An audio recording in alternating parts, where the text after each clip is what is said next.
Local though, DSTV Premiership. Cape Town Spurs, will they have a better opportunity in the next 20 years to get a double over the Soweto big boys? I think so.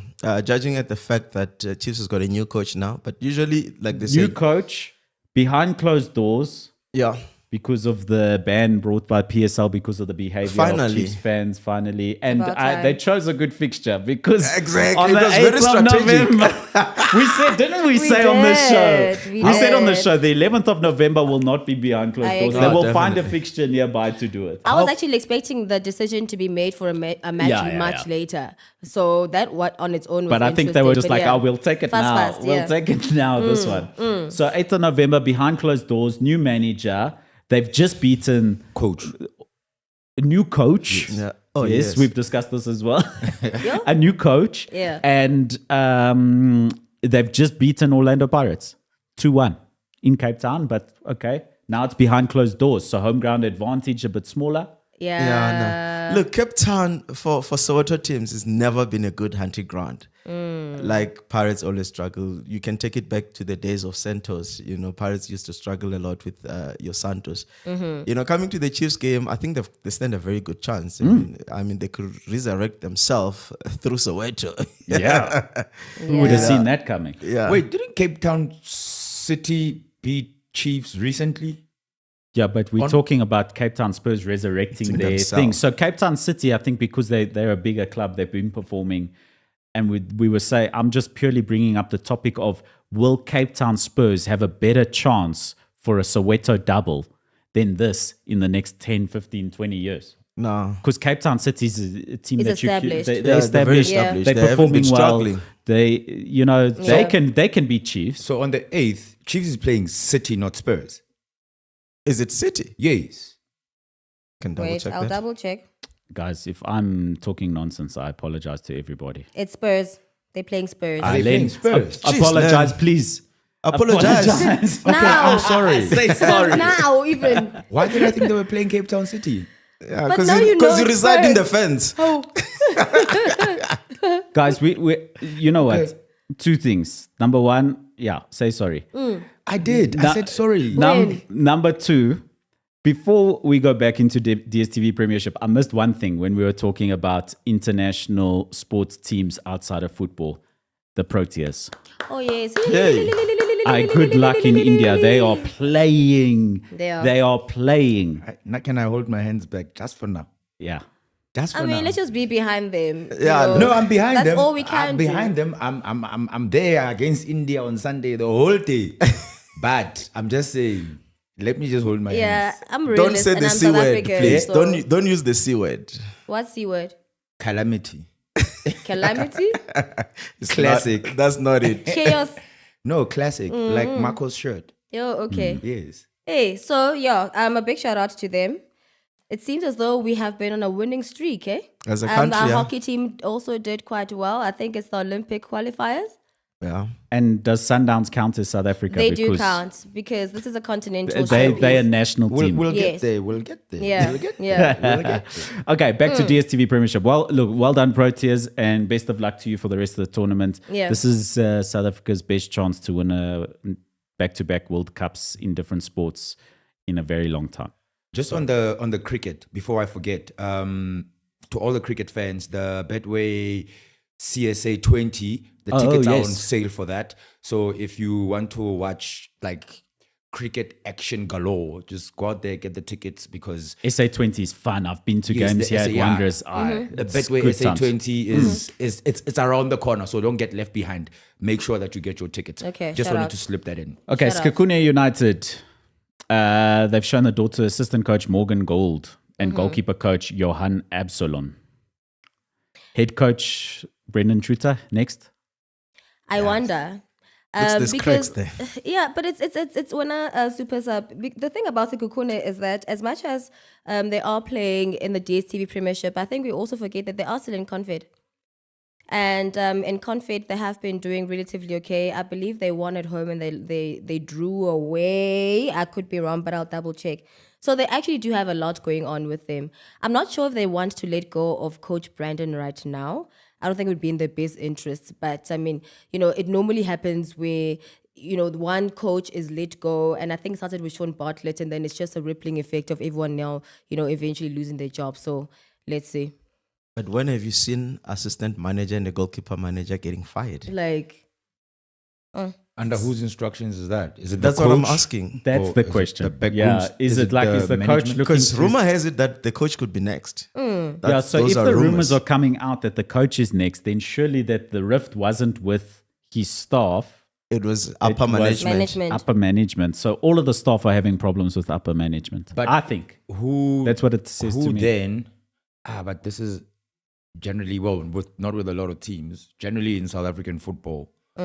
Coaches don't get to pick their backroom staff. They tend to adopt whatever it is. We've seen that with Chiefs, So because Morgan wasn't Truter's assistant from the onset. He came in, I think, just like moments after the season started. Could it be clash of characters there? Because Brendan Truter and Morgan, they are very feisty, eh? Is it? I've never known Brandon to be a feisty individual, so I wonder. I mean, now I've always met, when I meet Brandon, he's a God-fearing man, very down to earth, and so there must be another side that I don't know then. Hey, Sunday is church. On the field, it's something else. Battlefield. Something different. Anyway, speaking of Sekhukhune United, Mokoji, midfielder. I'm sorry. Mokojo, Yeah, it could be out, actually. Could be out. But it is interest from a League One side. I wonder. Look, I'm sure he's going to make good money there.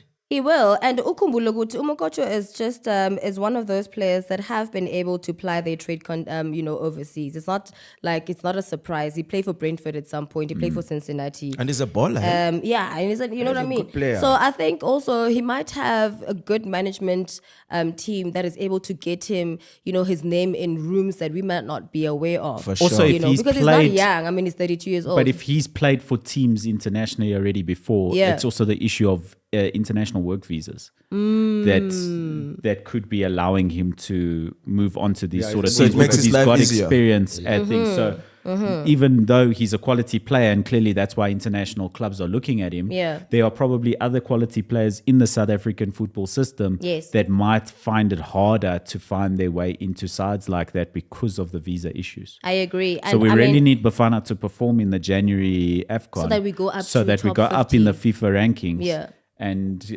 allow our local players to ply their trade elsewhere. I agree. And I mean, I was actually not unpleasantly surprised, and this is no offense to Sekhukhune FC, but I would have expected him to come back to South Africa and play for, probably a top 6 team.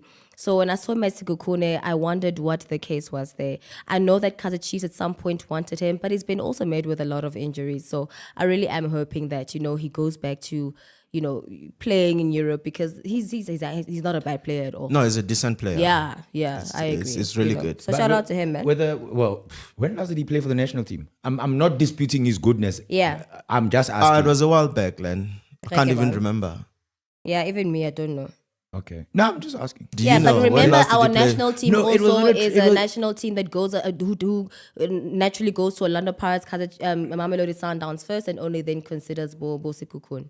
I was just asking. It was not a quiz question or a trivia question. I was just asking, just trying to see the gaps between the time he played for the national team and him coming back. Was he getting game time where he was before he came back to South Africa? Why did he come back to South Africa? So there's a lot of, how can I put it? There's a lot of factors that I am trying to figure out on some okay, cool. And to end up at Sekhukhune as well. Not saying Sekhukhune is a bad team, but what else is there? Exactly. I tried to find what else is there, and that's why I was questioning why would he go to Sekhukhune of all places. Maybe the pockets are deeper. Maybe.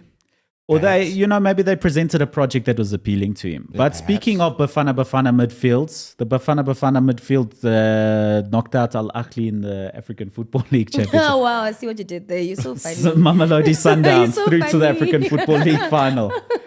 Guys, we expected it. Yeah. If you look at the last 7 fixtures is 4 wins, 3 draws against Ahly. You win at Loftus, you go draw in Egypt, and you through. Do you know what I'm saying? Yeah. Fair enough. It's And now Morocco. a 1-0 in Egypt is cutting it thin, eh? More so playing the first leg at home and you don't capitalize on a lot of chances that you have. And Sundowns had a lot of chances in the first leg. That one little was here, Len. No. That's what he's saying. He's going to Egypt with only a 1-0 advantage. Yes. Yeah. It took me a while to figure out what you're saying, but I got it. I'm slower than you. I'm not trying to be cryptic, yeah. It's and you could see the fans, but I suppose as Sundowns, you're used to the conditions. You are used to that animosity from the crowd. But when that penalty was given, it was like, yeesh, because these ones can score and just sit back, and then now you are the one chasing the game. Yeah, sure. But thankfully, hopefully, Ronwen Williams came to the party once again. He must be a penalty consultant, that one. He's very good with those. And yeah, they managed to get a draw. Where was he when they were kicking against Pirates? Penalties. Yeah? Where was he when they're kicking against Pirates? No, and also against TS. He prefers them on the continent. Not against these. What do you make of what Rulani said, guys? Because remember the press conference. Nobody cares. Who cares? Who cares?